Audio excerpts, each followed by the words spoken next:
Hola a todos, somos Juan Esteban García, Alejandra Garzón, Isabela Guerrero y Fabiola Ramírez, y el día de hoy vamos a explicar sobre la estructura y funciones de la célula, específicamente la membrana y pared celular. Somos de la Universidad del Bosque y comenzamos.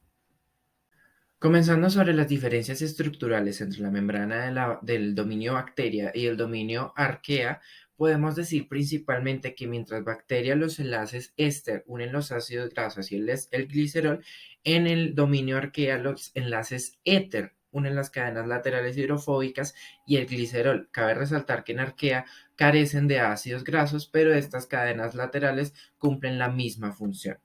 También se puede decir que los fosfolípidos forman una estructura de bicapa fosfolipídica, mientras que en el dominio arquea lo que hacen es que estos lípidos están formados por unidades de isopreno, perdón, y se forma una monocapa lipídica, lo que las hace resistentes al calor.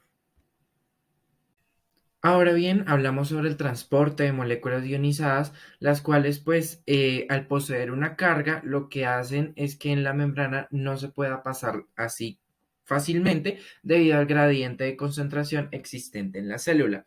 Es por esto que se necesita de proteínas transportadoras, como las podemos ver en la imagen, y pueden ser de diferentes tipos, las cuales forman unos túneles hidrofílicos, los cuales son capaces permiten como tal el paso de la molécula a la membrana mediante difusión. También estas reacciones de transporte lo que hacen es que mueven los nutrientes que hay afuera y dentro de la célula, cambiando las concentraciones de baja a alta.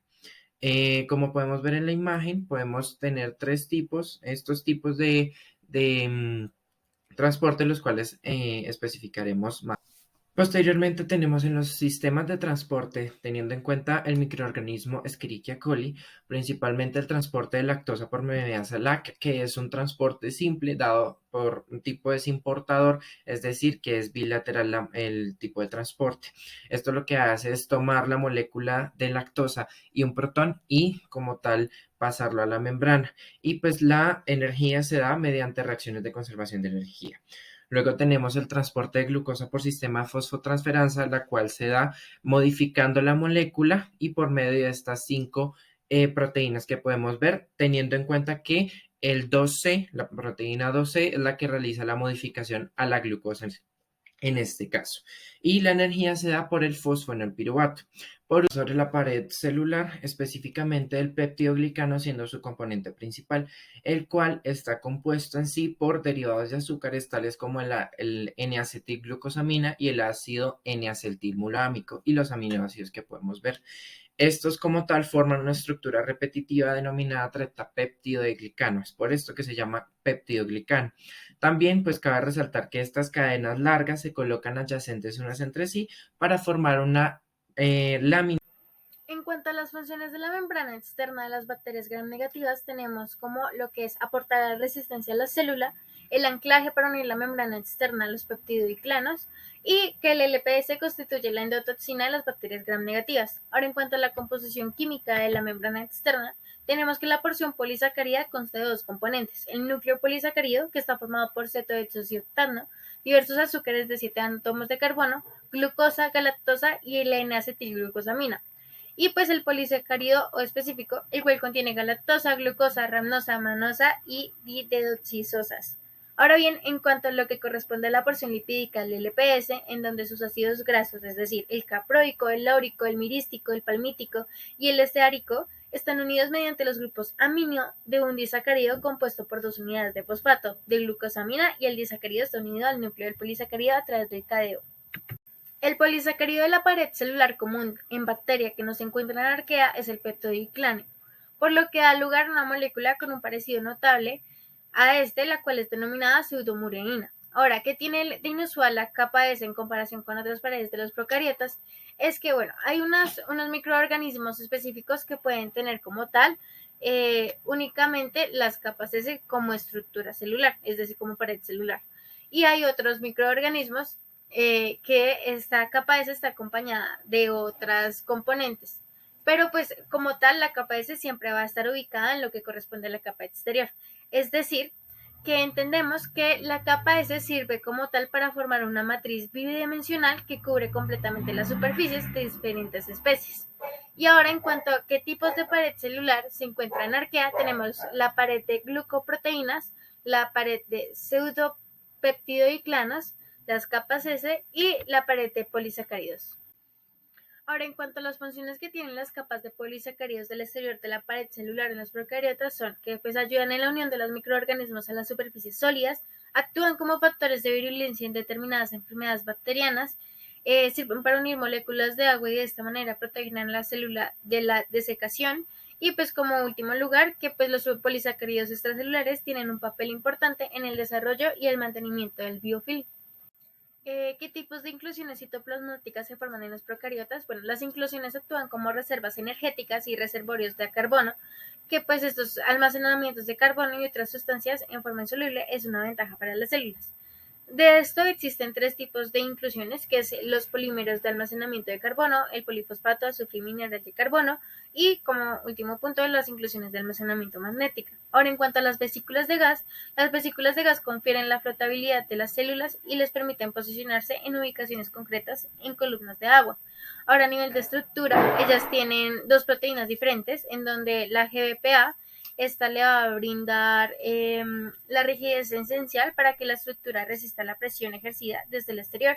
Y tenemos también la proteína GBPC, que esta refuerza la cubierta de la vesícula de gas mediante un entrecruzamiento y uniones a los nervios, formando un ángulo para mantener varias moléculas de GBPA. Ahora, hablando de las diferencias entre las endosporas bacterianas y las células vegetativas, tenemos con su estructura que el aspecto microscópico no es refractante para células vegetativas, pero sí para las endosporas. La lisosima de las células vegetativas es sensible, pero resulta ser resistente para las endosporas. Y con respecto a las capas, como el exosporio, la cutícula, el córtex y el núcleo, se encuentran presentes para las endosporas, pero ausentes para la célula vegetativa. Asimismo, para su composición química tenemos que el contenido en calcio es bajo para las células vegetativas, pero alto para las endosporas. El ácido dipicolínico está ausente en las primeras células vegetativas, pero en las endosporas está presente. La actividad enzimática es alta en las células vegetativas, pero baja para las endosporas. La tasa de respiración es alta para las células vegetativas, pero baja para las endosporas. Y la síntesis de macromoléculas está presente en la célula vegetativa, pero nula para las otras mencionadas. El contenido de agua es alto para las células vegetativas, pero bajo para las endosporas, y las proteínas pequeñas solubles en ácido, como las células vegetativas las tiene ausentes, estarán presentes para las endosporas. Finalmente, en la resistencia a condiciones ambientales extremas, tenemos que para las células vegetativas la resistencia al calor, la radiación y productos químicos será baja, pero para las endosporas será alta. Ahora bien, definiendo algunos términos, tenemos que la endospora madura se puede tener como el producto resultante del proceso de germinación de una célula vegetativa, en el cual dicha célula se convierte en una estructura inerte, resistente al calor y refractante a la luz. La célula vegetativa es la que emerge de la endospora rota y empieza a crecer y mantiene su crecimiento vegetativo hasta que las señales ambientales vuelvan a desencadenar la esporulación, y la germinación implica la pérdida de refrigerancia de la endospora, el aumento de la capacidad de tinción por colorantes y la pérdida de la resistencia al calor y las sustancias químicas. Ahora bien, para la estructura y la función de un flagelo bacteriano tenemos que la fuente de energía es la fuerza protón motriz. Las diferencias de tamaño entre los flagelos bacterianos y los flagelos arqueanos es que el diámetro de los segundos es entre 10 y 13 nanómetros, es decir, la mitad del diámetro de las bacterias o flagelos bacterianos. En arquea también se conocen varios tipos de flagelinas diferentes, en cambio en los flagelos bacterianos solo hablamos de un tipo de flagelina.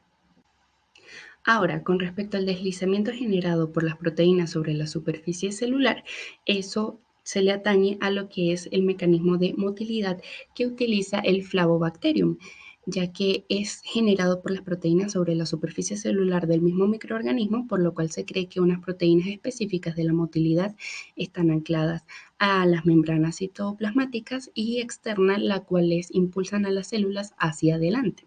Por otro lado, los movimientos con base en la presencia o ausencia de gradiente, se le atañen a lo que es el movimiento de Escherichia coli, ya que se lleva a cabo si se presenta lo que es la presencia de un gradiente de una sustancia química o su ausencia.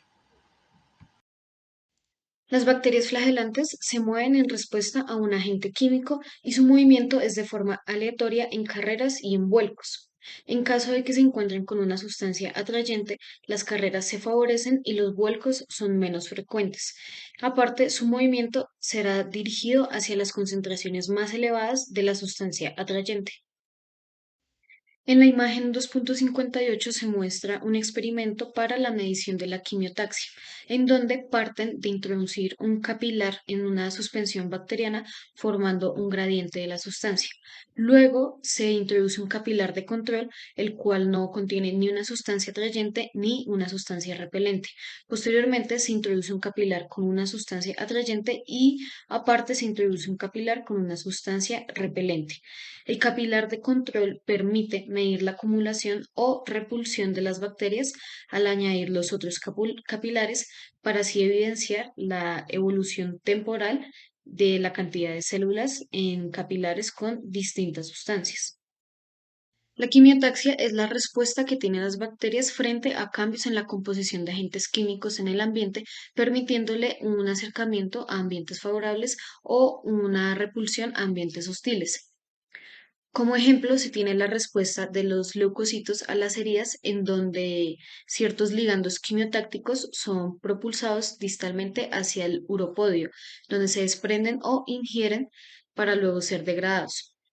Además, pues en la quimiotaxia positiva, pues esta secuencia dinámica se traduce en traslación celular hacia donde asciende el gradiente y llega a cancelarse.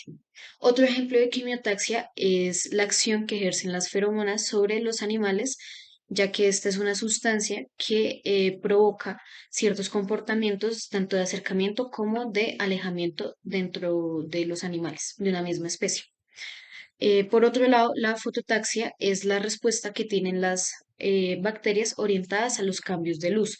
Por ejemplo, se tiene fototaxia positiva que se ve en los mosquitos volando alrededor de una lámpara de luz, los cuales son atraídos por dicha luz. En cambio, se tiene también la fototaxia negativa que se puede observar en las cucarachas o en las plagas, las cuales permanecen en lugares oscuros y pues por lo mismo presentan una repulsión a la luz. En cuanto a las características que se diferencian entre las células eucariotas y procariotas, se tiene en primer lugar lo que es el material genético. Este en las eucariotas está disperso por el citoplasma y está constituido por una o varias cadenas circulares de ADN. En cambio, en las procariotas está contenido en el interior del núcleo y está formado por fibras no circulares de ADN asociadas a proteínas llamadas histonas. En segundo lugar, se tiene lo que es la membrana plasmática. En las procariotas está formada por una doble capa de fosfolípidos y contiene colesterol. En cambio, en las eucariotas está también formada por una doble capa de fosfolípidos, pero no contiene colesterol y aparte tiene invaginaciones. Por último, en cuanto a los flagelos, estos pues en las células eucariotas son macizos, extracelulares y compuestos por flagelina. En cambio, en las células procariotas son intracelulares, formados por microtúbulos y compuestos de tubulina. Por último, en cuanto a las histonas, estas son un tipo de proteína que se encuentra en los cromosomas que se unen al ADN, proporcionando un apoyo estructural para estos y también ayuda a controlar la actividad de los genes.